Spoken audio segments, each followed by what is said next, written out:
लोकसभा चुनाव का बिगुल बज चुका है। बीजेपी और कांग्रेस अपनी सूची जारी कर रही है। उदयपुर से जो भाजपा है उन्होंने मन्नालाल रावत जी हैं उन्हें प्रत्याशी बनाया है, तो कांग्रेस ने आईएएस ताराचंद मीणा रहे उनको प्रत्याशी बनाया। अफसर वर्सेस अफसर भाई साहब हमारे बीच है। मन्नालाल जी रावत, पहले TV9 में आपका स्वागत है सर। जी धन्यवाद।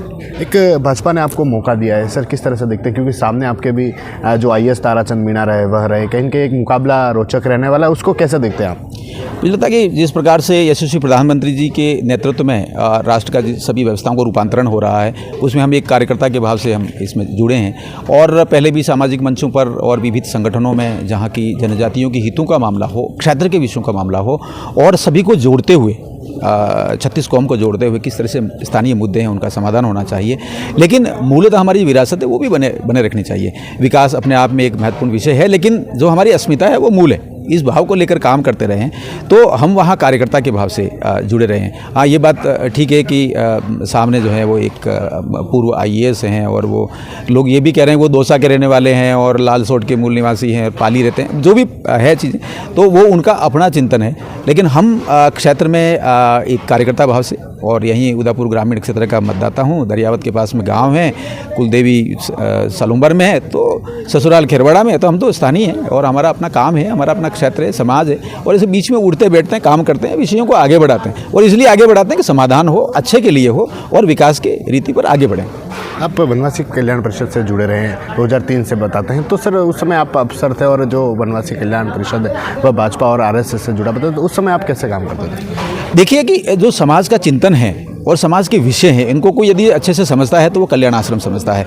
और कल्याण आश्रम ने जिस ढंग से जनजाति क्षेत्र में काम किया है, जनजातियों के बहुत ये मानिए कि बाहरी तत्वों से बचाने का जो काम किया है, बाहरी जो मूल्य हैं उनसे बचाने का काम किया है, यहाँ तक कि जो भ्रामक ढंग से, गलत ढंग से, प्रलोभन देकर जिस तरह के मतांतरण धर्मांतरण होता है उसमें भी काम किया है। तो मुझे लगता है वो बहुत कीमती विषय है। समाज की जब अस्मिता बचेगी तभी तो विकास सार्थक होगा। विकास का आशय और कुछ और नहीं है, अस्मिता के साथ में विकास महत्वपूर्ण है। तो वहाँ सज्जन शक्ति को जोड़ते हुए जब काम करते हुए देखा तो हम उनसे जुड़े, और उस जो कल्याण आश्रम का जो श्रृंखला है, जो काम है, वो अपने आप में एक बहुत महत्वपूर्ण पद्धति है जो भारत के चिंतन को भी आगे बढ़ाती है, भ्रातृत्व भाव को भी आगे बढ़ाती है, और जो हमारे जो मौलिक मूल्य हैं उनको भी संरक्षण का काम करती है। इसलिए वहाँ तो हम एक कार्यकर्ता के रूप से काम कर रहे थे, और वो कहीं पर भी ये भाव नहीं होता है कि राजनीतिक होनी है। हाँ, ये बात है कि विषय कौन से हैं जिनका समाधान होना है, विषय कौन से जिनका और अच्छे से प्रबंधन होना है, इसको लेकर काम करता है संगठन।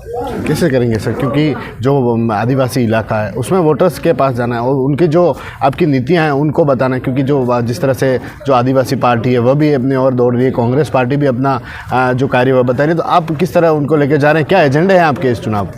देखिए, यशस्वी प्रधानमंत्री जी के नेतृत्व में जनजातीय विकास के एक नया इतिहास गढ़ा है, और आप देखेंगे कि पिछले 9 साल में पूरे क्षेत्र का रूपांतरण हुआ है। इंफ्रास्ट्रक्चर अपनी जगह पर है, रोजगार की बातें अपनी जगह पे है, और जो वन आधारित वन उपज के जो विषय है उसमें मिनिमम सपोर्ट प्राइस देने की बात हो, वन बंधु योजना के आधार पर स्किल डेवलपमेंट की बात हो, वन धन योजना के माध्यम से और ज़्यादा अच्छा कैसे जो फॉरेस्ट माइनर प्रोडक्ट हैं उनको कैसे आगे लाया जा सकता है, इसके साथ ही साथ क्षेत्र में कैसे आजीविका के अन्य साधन इसमें विकसित किए जा सकते हैं, जिसमें एग्रो फॉरेस्ट्री भी है, श्री अन्न भी है, ये सारे विषय भी आए हैं, और शिक्षा के भी विषय आए हैं। केवल ये नहीं है, अवधारणा जो है वो क्षेत्र के विकास की है। तो आप देखेंगे स्थानीय स्तर पर रहने वाला सामान्य जो समाज है उनके लिए भी आरक्षण की व्यवस्था है, और जो इकोनॉमिकल वीकर सेक्शन है उनके भी आरक्षण की व्यवस्था है। ये सारे जो काम हैं पूरे क्षेत्र में हुए, लेकिन मुझे लगता है एक नए इतिहास की तरफ आगे बढ़ रहे हैं। और आपने पिछले दिनों देखा होगा कि PM जन धन योजना है, वो अपने आप में 24,500 करोड़ की योजना है, वो भी जनजाति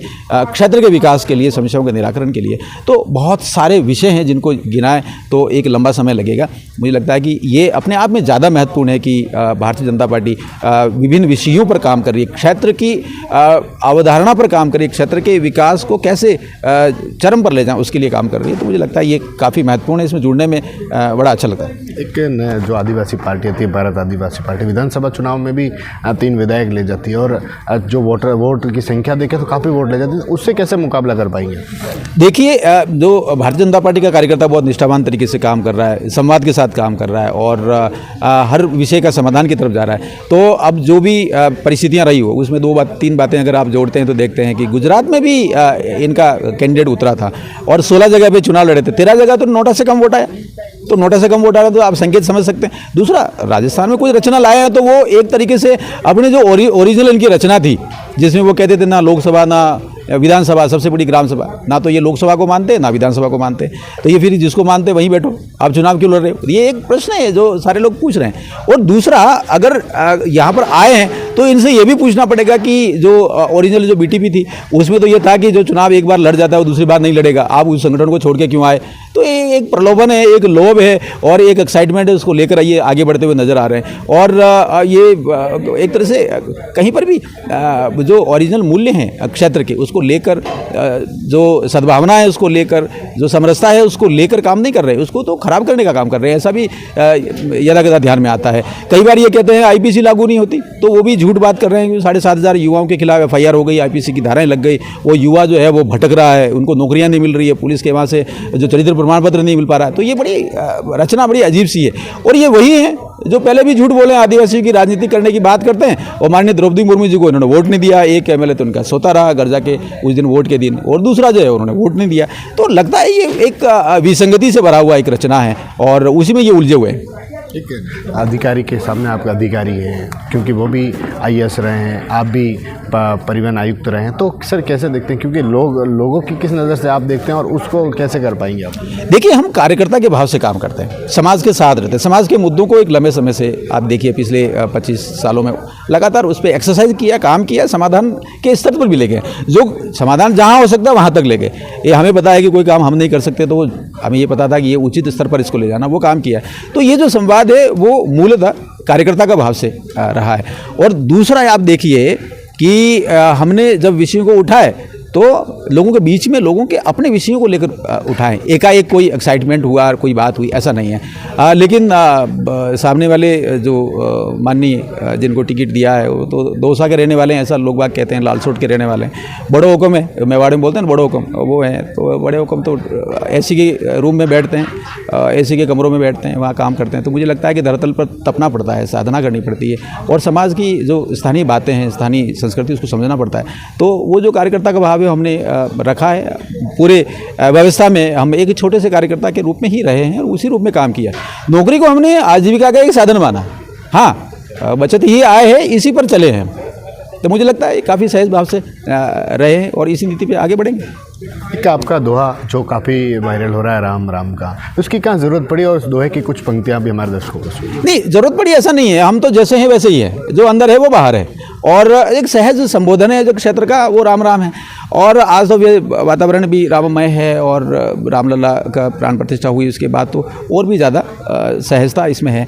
तो हम तो पहले से ही, मैंने तो पिताजी से सीखा मूल रूप से, और उसको थोड़ा माहौल के हिसाब से और कुछ अपनी पंक्तियाँ उसमें जोड़ के फिर रखते हैं। तो आवे जड़ने राम राम, जावे जड़ने राम राम, रास्ता में मिल जो राम राम, गेला में मिल जो राम राम, सगला भाया ने राम राम।